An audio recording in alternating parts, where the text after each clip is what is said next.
Hey everybody, I'm Joe Killinger. I'm a real estate investor and entrepreneur, and we put these videos together every week to give you all the tips and insights from my experience over the last several years. So make sure you tune in and subscribe, and thank you.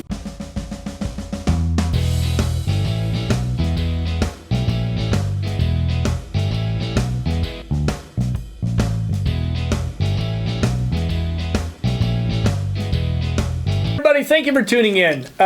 We find that a lot of new investors are really trying to figure out, they see an asset, they're not really sure what to do with it. They want to figure out the highest and best use. So I asked George Pino, he's the CEO of Commercial Brokers International in Los Angeles and a regular contributor to our content. Thank you, George, for coming in. Thanks for having me over. Highest and best use. I've got a new investor, they've got an asset, they're looking at how do they figure out if its current use is the highest and best use? Well, it's actually even taking a step back. Highest and best use, a lot of people don't even take that into consideration when they're doing their investments, and they take a look at the property itself. And realistically speaking, you really want to look at that, especially also if you're looking to sell the property, more importantly, because the use may not be the best use at this time. It may actually be more valuable as land. Right. So, we have for instance, we have a property that right now it has a restaurant on it, but it's about 40,000 square feet of land in the West Los Angeles area. Right. I can build close to 80 units on it. Okay. The property, if I sold it with the income it's generating from the restaurant, is probably only worth about 4 or 5 million.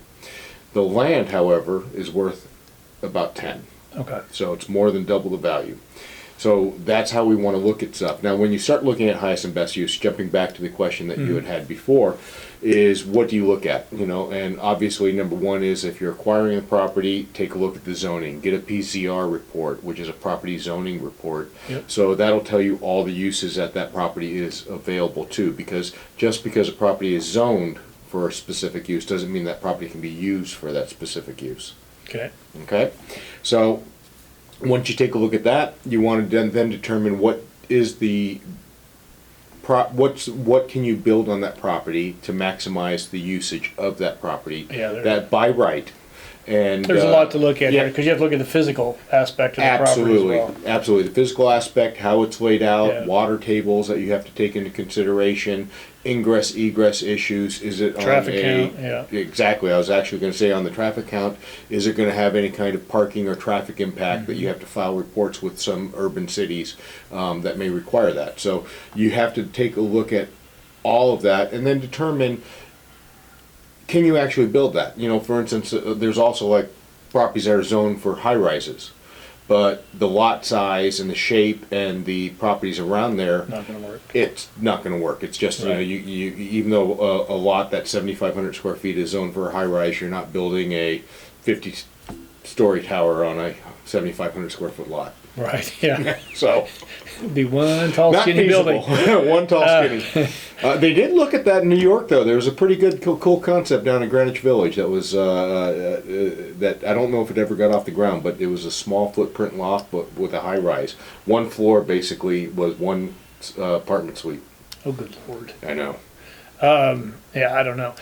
One thing that we need to think about currently is the construction costs. I think that's something you have to take a look at right now, is if you're going to go in and think that you're going to be doing a little redevelopment, you want to look at the cost of your lumber, your copper, and everything you're going to utilize to really take it to redo the property.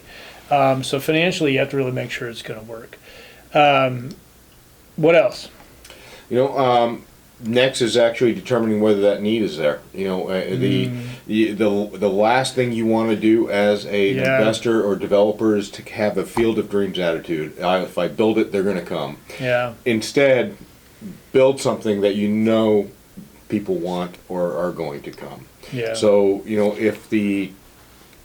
if perhaps you have a corner location that may have 3 convenience stores, gas stations, you may, if you build another one, can you get somebody in there to maximize the rental rates? Or maybe it's better off as a QSR instead. Or mixed use property for that matter, where you have retail at the bottom and then either offices or condos or apartments above.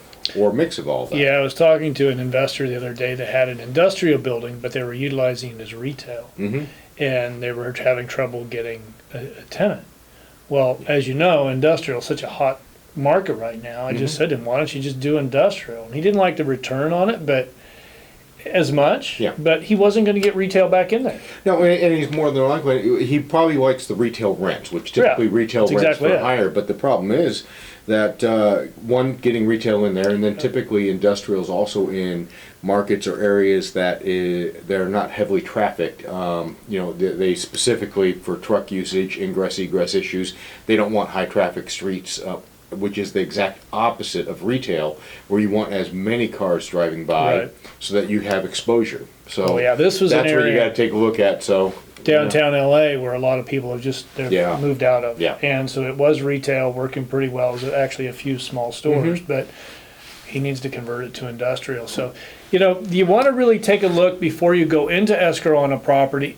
What is your highest and best use? Is it currently being utilized the way it should be to get the maximum return? So make sure you do your due diligence before you buy the property.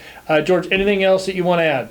No, again, what I typically always add, make sure that you get a good agent that can help you analyze it if you're not familiar with it, because you don't want to get caught into the field of dreams again, where if you build it, they will come. Instead, find out who is actually looking to move there. And how many traffic visits do the other sites have that are contiguous to it or nearby. These are all things that any retailer or any person that you're going to rent to is going to want on a commercial space and have that knowledge. And if it doesn't fit, then all you're doing is putting a square peg into a round hole, and it may not work. So make sure you hire the right team around you to help you do the analytics and find out. Okay. Again, do your due diligence before you buy the property. So, all right. Well, thank you for tuning in today. If you haven't done so, make sure you please do subscribe and give this video a like. Thank you, and I'll see you again next week.